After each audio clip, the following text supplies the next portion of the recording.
Scott, before we are officially launched, is there anything that you want to jump in and say that you're looking for in particular today? No, I'm excited to learn more about your practice with EQ. It's becoming more and more important. It seems to be on the decline, so I'm excited for enhanced awareness, enhanced tools, training techniques, how we recognize it, and how we nurture and develop that. So, thank you so much for the invite. I'm excited to learn more. Oh, perfect. Okay, great. Well, Scott, thanks for joining in. And we are launched now. We are streaming here. And so I want to say welcome to everybody who's joining in directly here on the Zoom link. And also welcome to everybody who is viewing in on LinkedIn Live and on YouTube. So there's a few ways that you can participate. If you are viewing in to the live stream, you can type your questions into the comment section, and I will do my best to get to those.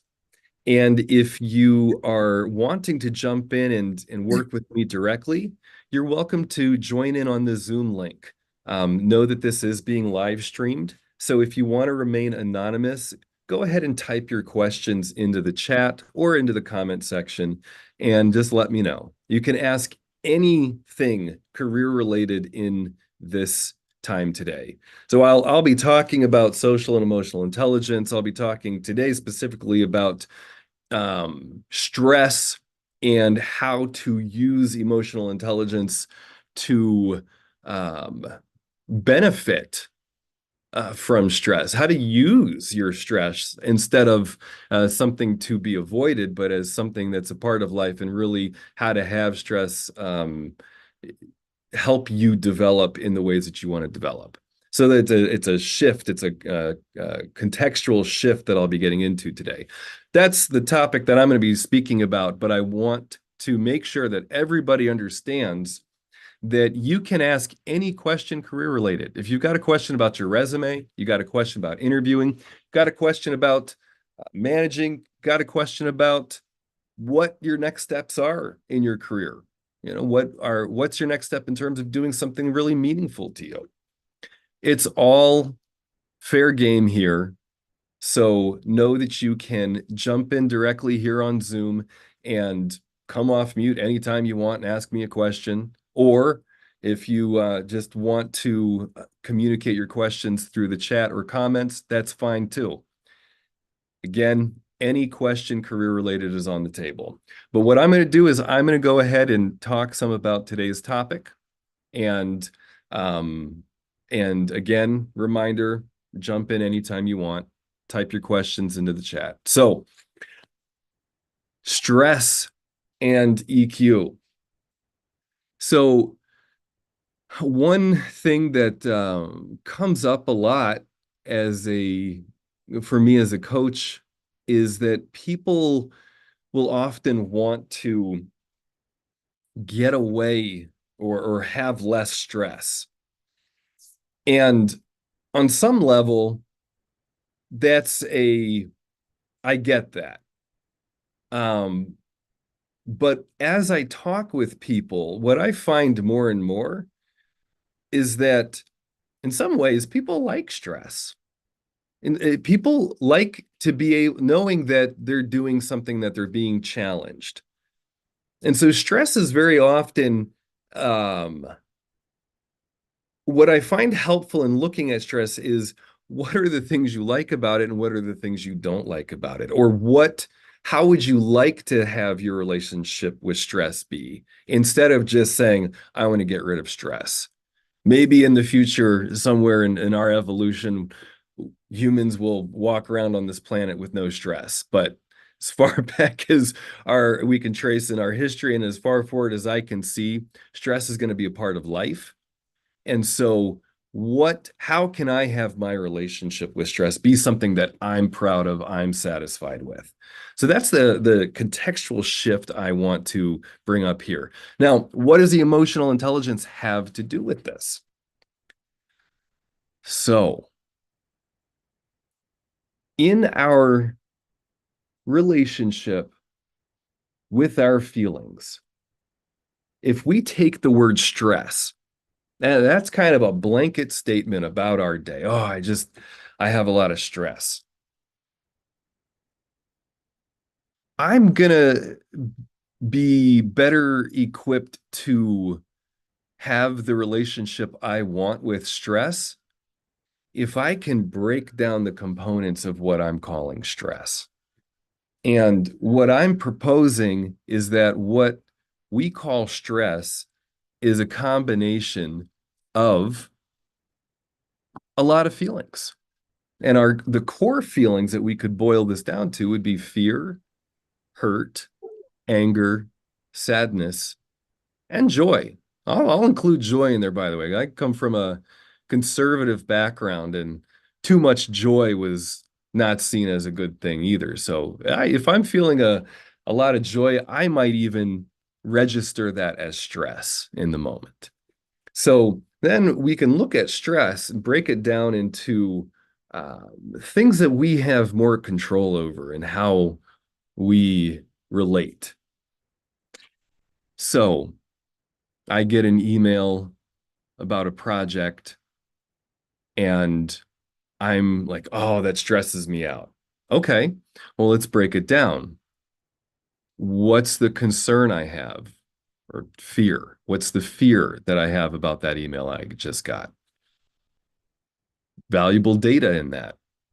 Then I could wonder, perhaps it's not fear, and perhaps it's more something of feeling hurt or sad, like, oh, that I don't think that email really, I think the person who sent that or whatever doesn't recognize the work that my team has been doing yet. And so, oh, I kind of feel that stress. It's a different flavor of stress.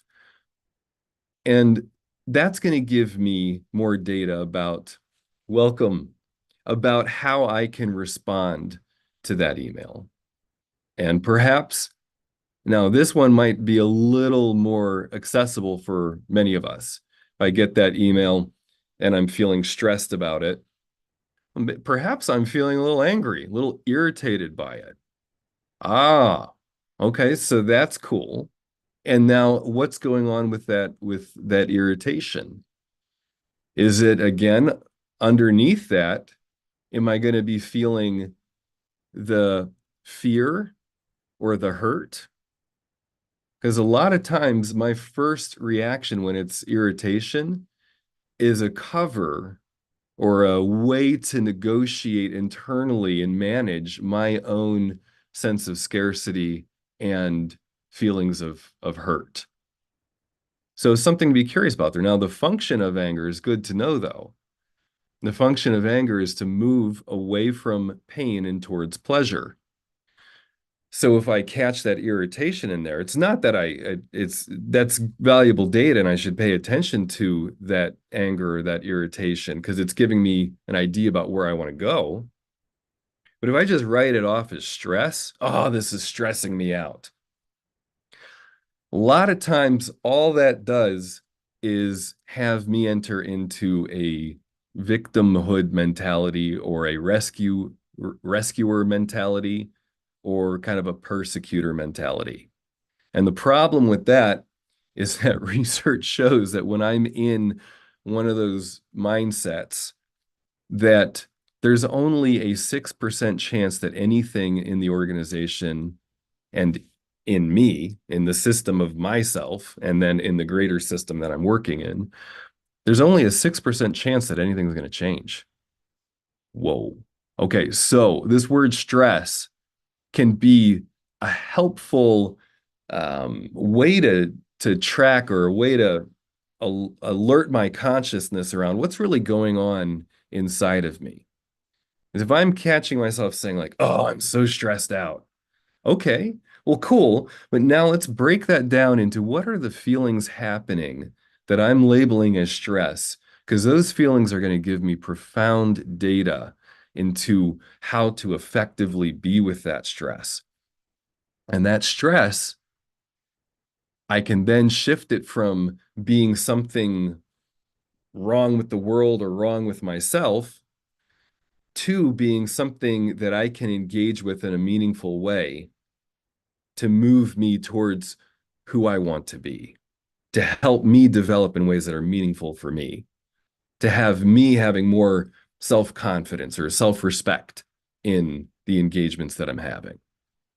So that's that's a a down and dirty run through of today's topic of navigating stress using emotional intelligence. And we are 11 minutes in, and I want to invite anybody who's got any questions. You don't have to talk about this topic. You could have something completely, unrelated to this, a question about your interviews, your resume, your team, your boss, whatever. Any questions.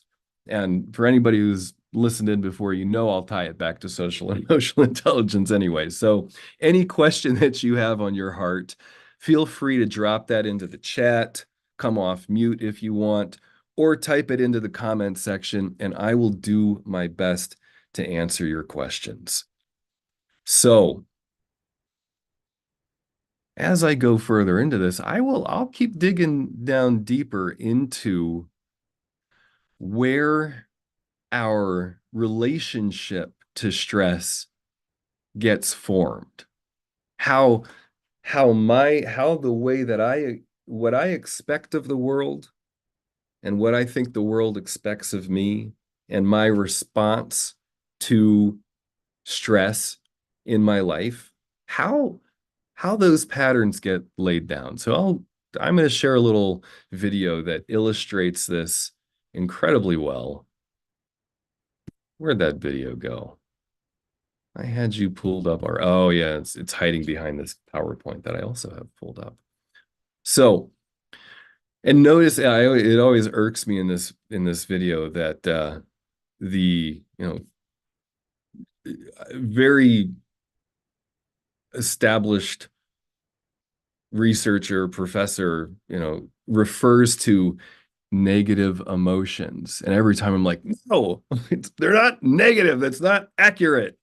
So, forewarning, I disagree with his use of language, but everything else in this it really highlights stuff that I think is important to share. Okay. Oh, wait, I need to make sure that it's optimized.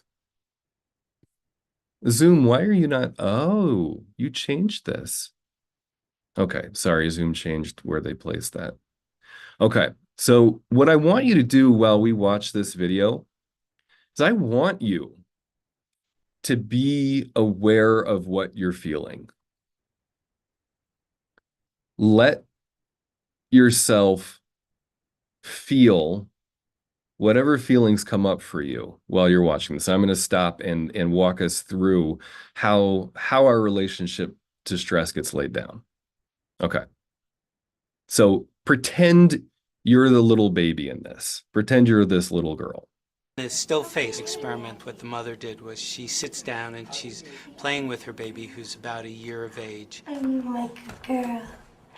Oh. And she gives a greeting to the baby gives a greeting back to her. Yeah. This baby starts pointing at different places in the world, and the mother's trying to engage her and play with her. They're working to coordinate their emotions and their intentions, what they want to do in the world. And that's really what the baby is used to. And then we ask the mother to not respond. Okay, so you're seeing there how that little girl is learning what the world expects of her and what she can expect of the world. And she's getting a lot of feelings of joy. And there might be little moments of flashes of fear that you could see in there where she's kind of like looking like, hey, what's going on around here? So remember, there's nothing wrong with fear. And it's a feeling, it's data. There might be little touches of hurt that she's like, wait, where's my mom? Okay, so all this is happening here. And this is the little girl is now if the research on this is amazing. Like when we're super little, we are taking in so much information and all of our wiring is being laid down at a level that will never be touched again. By the time we're 10, we are not capable of learning as much as we were when we were 6 months old, 1 year old, 2 years old. Little kids are just so open and learning. Okay, so, but this is where each one of us has our relationship to challenges and stress in the world gets laid down. So again, stay with this, stay with your feelings, because it's through feeling your feelings that this will really take hold and have more value for you in your learning process here. Okay, so now the mother is turning away. To the baby. The baby very quickly picks up on this. And then she uses all of her abilities to try and get the mother back. She smiles at the mother. She points because she's used to the mother looking where she points. The baby puts both hands up in front of her and says, "What's happening here?" She makes that screechy sound at the mother, like, Okay, so notice this. So now there's stress happening. She is feeling the pain of not getting a response. Okay, and this is all of us. So now picture whether you get an email from somebody who you don't know asking for something and you're unsure of. Right there in that moment, all of this is getting triggered for you. Your template of how you were raised, how your relationship with your caregivers was, all of that happens in every moment of our life with all of our communications. It's all happening, and so that stress will get triggered. Perhaps somebody in a meeting that the end of a meeting, it's 30 minutes long and there was more on the agenda and you had to close it down quickly, and now you're moving on to the next thing. Bam, all of that will cause stress, that will cause these responses. It will bring this stuff up. And so it's actually helpful to know that that's what is going on in stress, that there's fear, hurt, and anger and sadness and joy all happening all the time. Okay. Now we'll get to a little bit more here, but just stay with this, stay with the discomfort of this, and see all the spots where this could be happening in your day. come on, why aren't we doing this? Even in this 2 minutes, when they don't get the normal reaction, they react with negative emotions, they turn away, they feel the stress of it. They actually may lose control of their posture because of the stress that they're experiencing. Oh, Okay. yeah, yeah. Okay. I'm here. And what are you doing? Oh, yeah. Now that is so remarkable.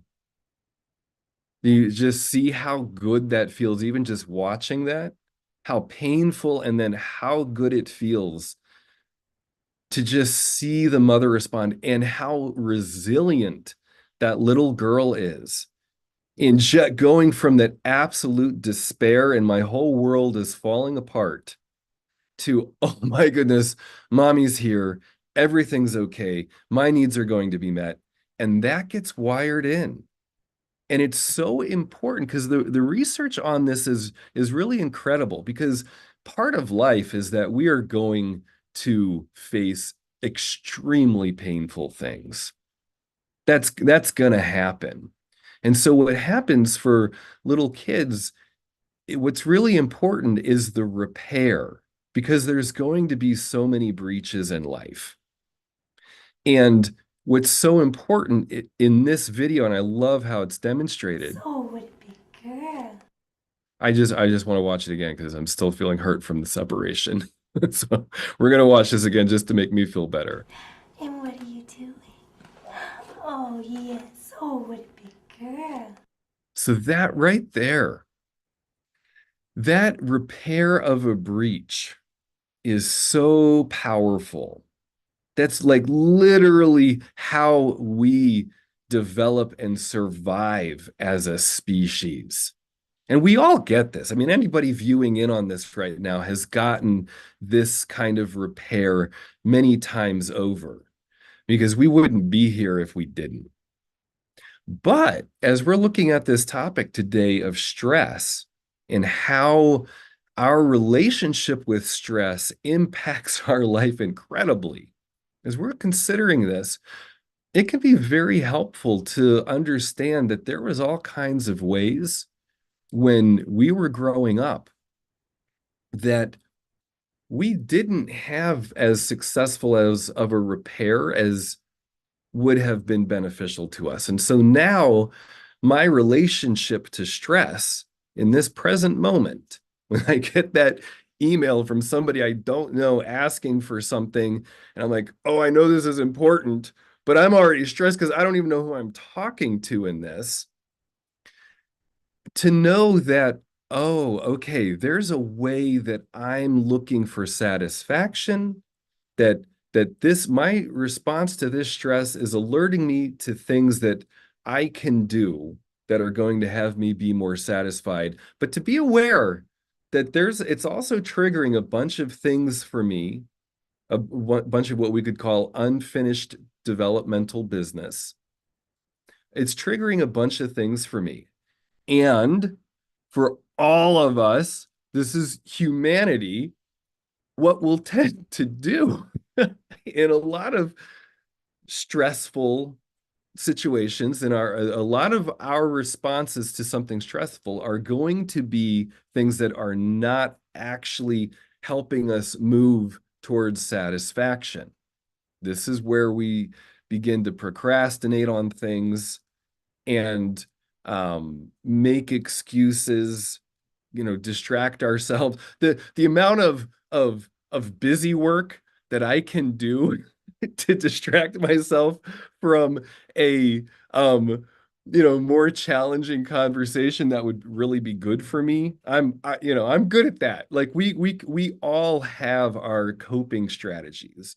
And with this, it's it's important to be graceful with ourselves because it's so hard. Because if and I think that's why I like that video, is because it's so easy when I see a little kid to have extreme empathy. And the real game then is to be able to take that extreme empathy and mirror it back to myself and be able to say, hey, honey, yeah, something stressful happened. That was scary. And we're gonna work on this. We're gonna do this. You've got this. You're gonna get the resources you need.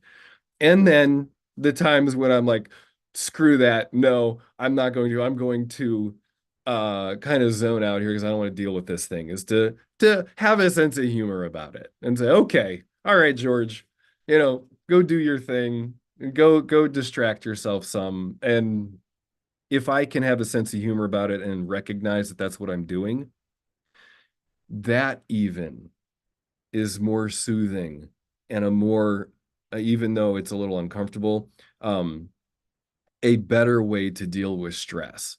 Is to say, when a client says to me, all right, when it's my weekend and I turn off completely, and no, and I'm going to watch all the Netflix I want to watch, or I'm going to go hiking and do all the hiking I want, and I don't care. It's like, great, whatever it is, to understand that you're doing that and to develop your relationship with yourself while you're doing it is really the key thing here. So I'm going to share.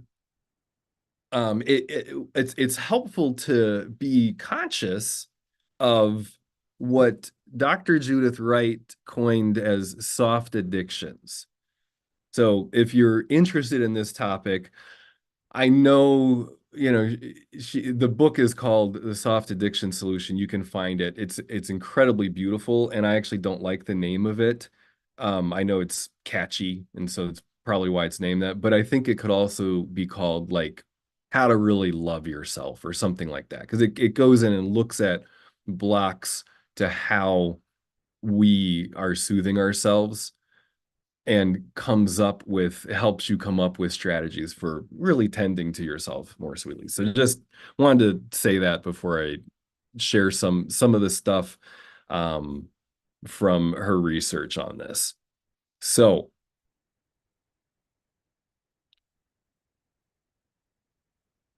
one of the things that we want to be aware of is just what are some of the ways we go to, hey, Zoom, where'd you go?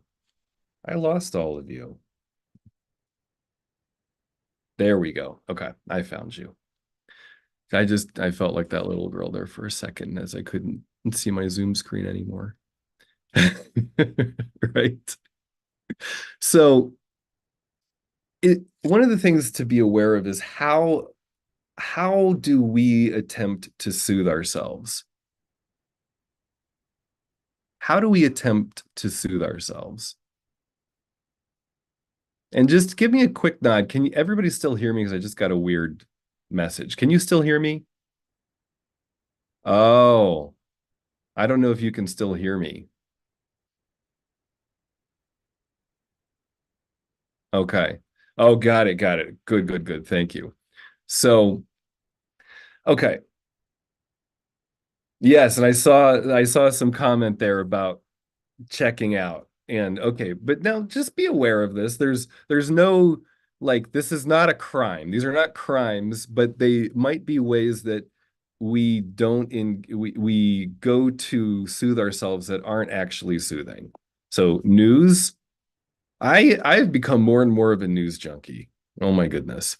Sometimes over shopping, right? The number of LeBrons I've bought. Yeah, over shopping can be a way. Overeating, totally. Oh my gosh, ice cream. Social media, definitely that has been a thing that I've been working on, like being more purposeful with my engagement in social media. And then, so what are the feelings that I'm avoiding? What are the feelings when I go to those things to kind of numb out? And then what's happening when I'm numbing out? I'm kind of glazed, zoned out, buzz, sometimes kind of high. That's one of the things with a lot of doom scrolling on news and stuff is it actually we get high off it. It's a sort of false sense of aliveness, but it's not really anything we can do anything with. And then afterwards, how do I feel afterwards? I might be kind of embarrassed, like, oh my God, I can't believe I just spent 40 minutes on Instagram. Really? And maybe kind of high, maybe shameful, maybe we're sort of a continued numbness, or maybe forgetful, like, wait, what was I doing? So this is stuff just to be aware of. It's helpful to understand our relationship to stress. What do we do with stress? And back to these activities, avoidances, ways of being. What are some of the moods that we have? And things edible and consumable. So overworking, I mentioned this one earlier. I am good at having a lot of tasks. Stuff that is, you know, as a business owner, I have come to terms with the fact that I have a to-do list that I will never get all of my to-dos done. There are things I can come up with all kinds of to-dos. What are the important ones? Screen time, again, over shopping, nail biting. I want to say a quick thing about nail biting though, because if I'm nail biting, just a tip to anybody who bites your nails, you might as well really go for it and instead bite on your thumb and take a deep breath because that actually accesses your parasympathetic nervous system and is kind of like giving yourself a hug. So if you're gonna bite your nails, go all the way and really let yourself bite on the like inner part of your thumb and actually give yourself an acupressure mini massage. It just right. Oh dear. Yeah, I wanted to move off of that one. The number of times I'm like, I need a snack. And then it's like, I guess a snack was half a pizza. What, half a piece of pizza? Yeah, right. Hair twirling. I don't, I got, that's obviously not what I'm worried about. Oh yeah, paper dude watching, speeding, gossiping. This is a big one. You know, the number of times if I'm having a response to stress, for me, I can totally go into gossiping and like acting like I'm strategizing. Acting, but it's a thing to be aware of. So I could keep sharing these, but I want to check in with everybody who's viewing. And I did get some private messages about ways that you're relating to. So anybody who's viewing in, what are some of the ways that you avoid really looking at what's stressing you out? What are some of the ways that you zone out? You type them into the chat or into the comment section. Or at the very minimum, if you're watching on LinkedIn Live or YouTube, just type in if you do it so I don't feel so alone here. Do you relate to this? Oh, yeah, yeah, yeah, yeah. Video games before bed, YouTube to tune out. Totally, totally, totally.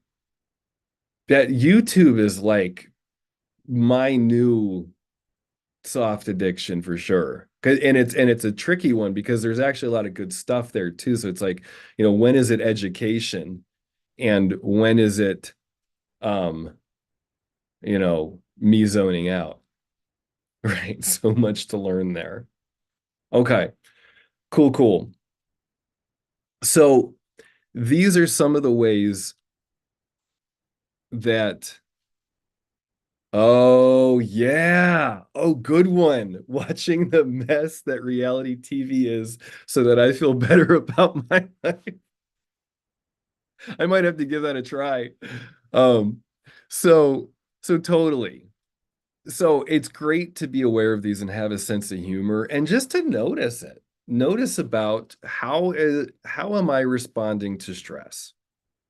How am I responding? What's my relationship like here? Because again, the game with this stuff is consciousness, is to be aware of what's going on for me. Because as soon as I move into blaming or saying, "Oh, geez, like you really screwed up on that one," that now ties back to that early parent-child relationship, that early caretaker relationship. And it's like, you could picture it like that little girl who's like, like, where'd my mom go?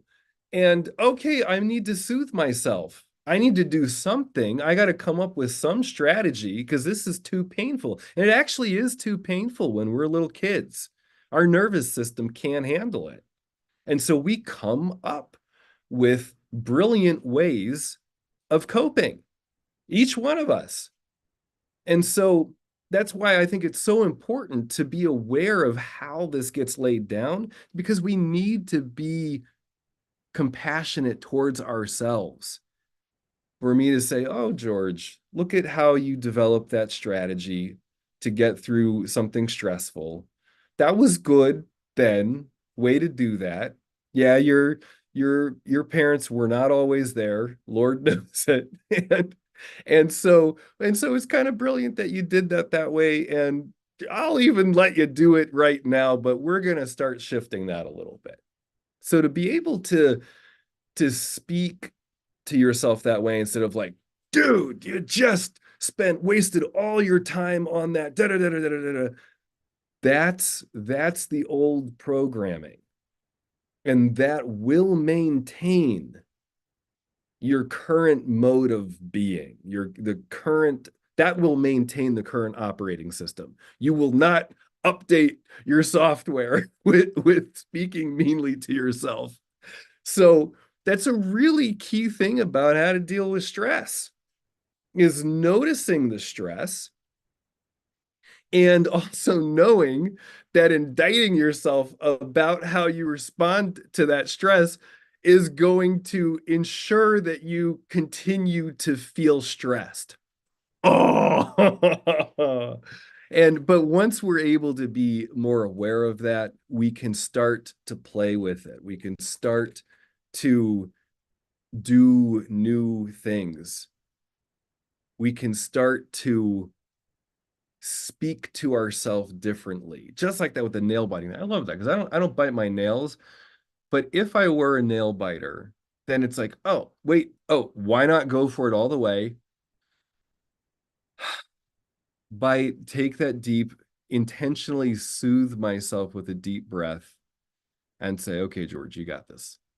Let's handle this thing. Let's work through this stressful thing in a meaningful way that's going to have you feeling more confident and self-respecting.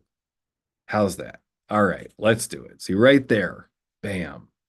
And now what once was stressful, I've turned into a meaningful challenge. That right there, the number of times that you can do that in your day, identify something that you might be labeling as stress or too stressful, and then turn it into a meaningful challenge that is going to have you being more self-accepting and self-loving and self-confident. That will impact you significantly. So, okay, we are coming up. Oh, we're coming up on the end of the hour, and I'm jumping into another training at 1 p.m. Central. So I'm going to be wrapping a little early today. Um, Anybody viewing in, are there any specific questions or things that you want to share? Go ahead and type it into the chat or into the comment section. Any questions that you have, again, you don't have to be talking about the topic. You can share something, a concern that you have that's on your heart, anything career related, relationship with your boss, your team,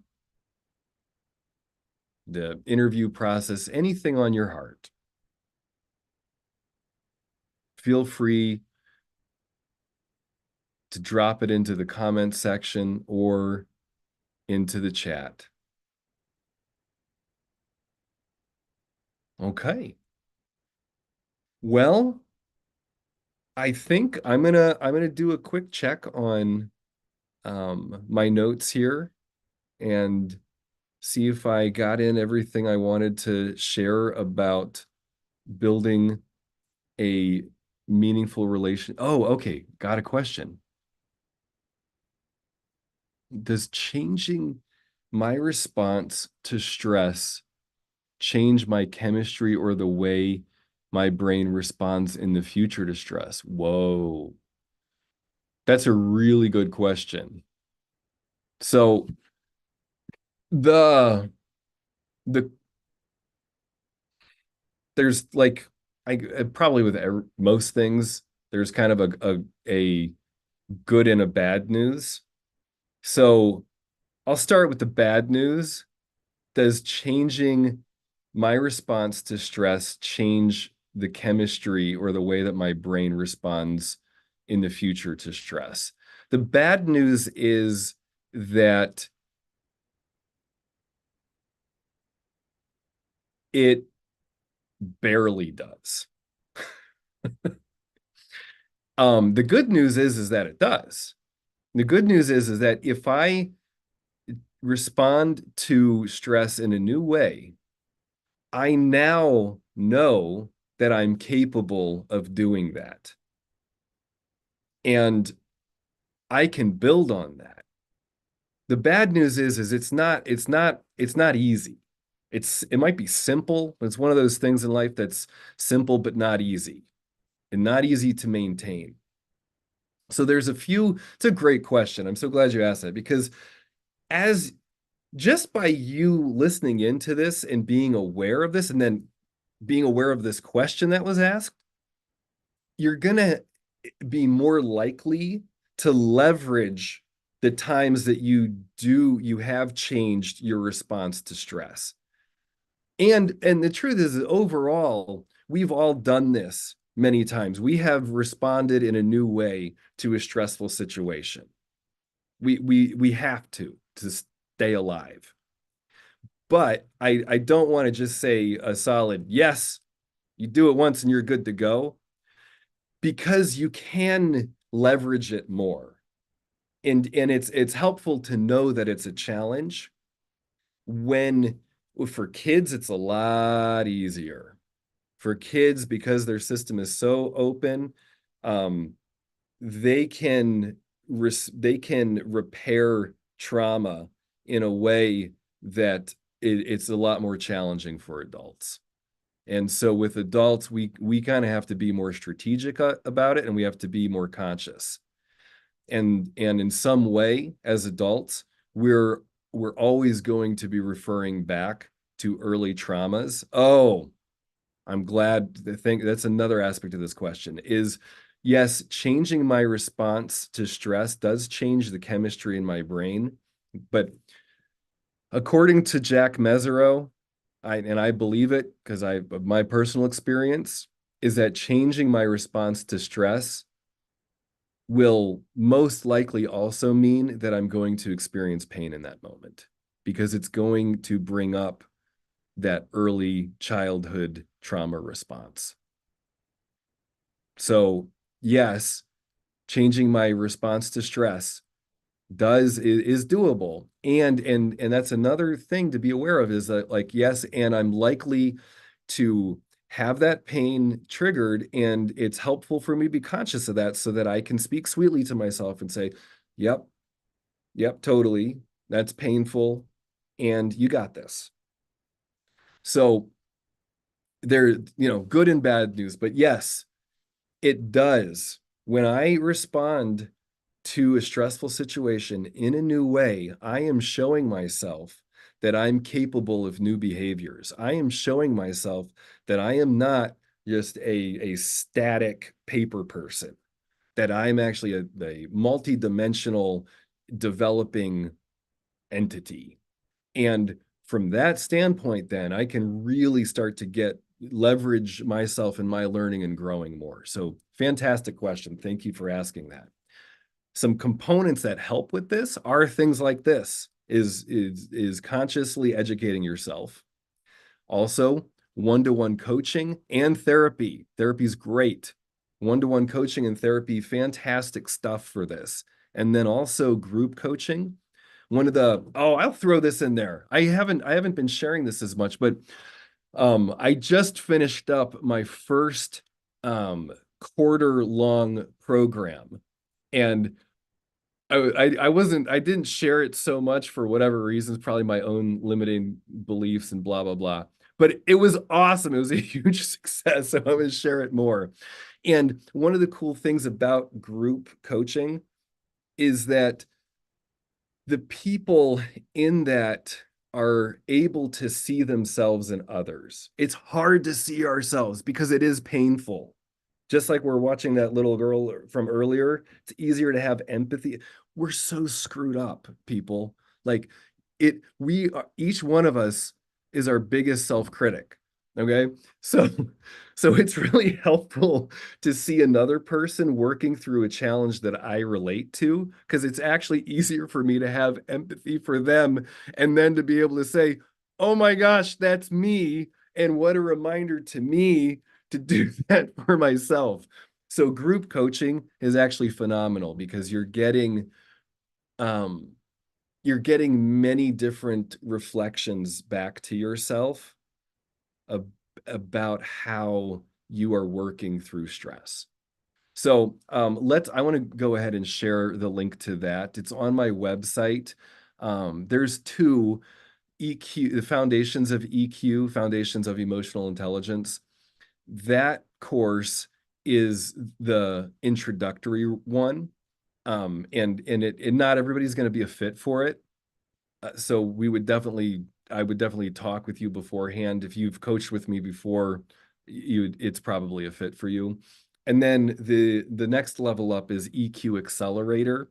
That's very experiential, and you definitely want more training for that one. It'll be more uncomfortable. The foundations of EQ, there's a lot of education in that you do on your own, workbooks, videos, things, and then also the group time and one-to-one coaching with me.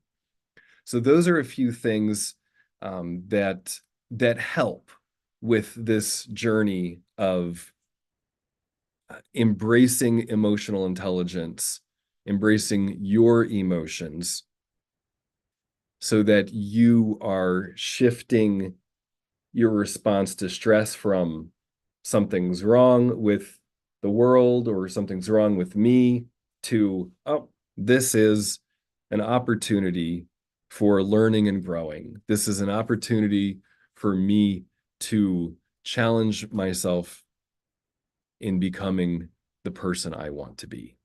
Okay, so there's a few things there. So also for anybody listening in, I'm always happy to have a 15-minute meeting with you to help you through whatever step that you've got, anything that you're working on. Sometimes people jump into that meeting with me and get clarity about their career or their team or something, and they're like, "Great, thank you," and I'm happy to help.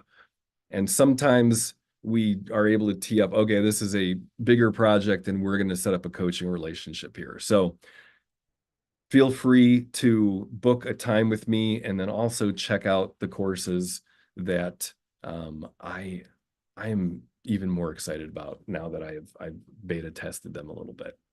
So, and for anybody who is wanting more content and access to this kind of content, there's my YouTube channel.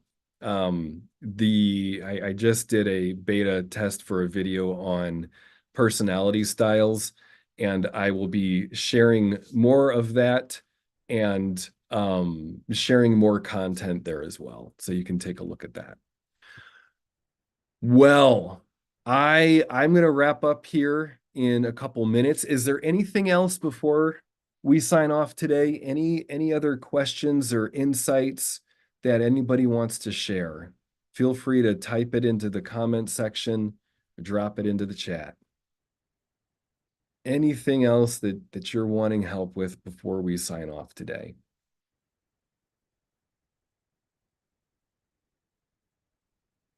Okay. Well, reminder everybody, be aware of yourself and your responses to stress. Know that we're all going to have stress in our life, and it's really about our relationship to stress. And the secret approach, the secret strategy is to be aware of your feelings, your core feelings: fear, hurt, anger, sadness, joy. Just kind of simplify things for you. And as you're aware of those feelings, you are automatically going to better handle stress, because it's simply soothing to name to myself, oh, I'm feeling afraid, I'm feeling angry, I'm feeling sad, I'm feeling excited, I'm feeling hurt. Just by doing that right there, I'm already tending to myself. Just like we could see with that video of that little girl when she was upset, just by her mom coming back to her, she was able to soothe. And so we're capable, as adults, we're capable of doing that for ourselves. It's not necessarily easy, but it's doable. So with that, I leave it to you to live brilliantly, creatively, and satisfyingly this week, and hope to see you again next week. I'll be back noon to 1 p.m. Central Time. Take care, everybody.